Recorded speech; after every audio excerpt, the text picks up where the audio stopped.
在地人在地前来讲，台中大理区应用国小有一个游泳的这个金牌女将叫赵以晨，伊本来是因为过敏，希望讲透过游水来改善体质。伫幼稚园大班的时候学游水，想到真有天分。最近参加全国小学的游泳锦标赛，摕到个人赛10面金牌，甲接力赛2面金牌，改写大会纪录，变成头一位12面金牌选手。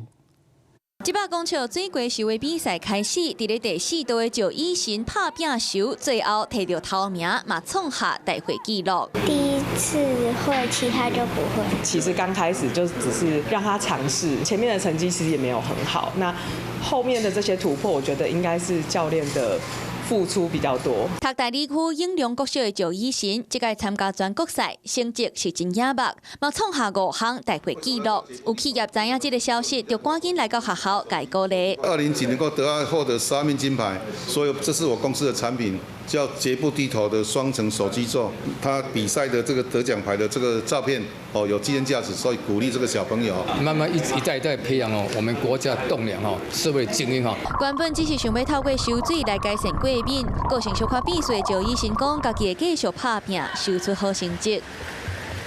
Hello， 大家好，我是林文。想要抢先掌握最及时的新闻资讯吗？赶快订阅、按赞、开启小铃铛，锁定华视新闻的 YouTube 频道。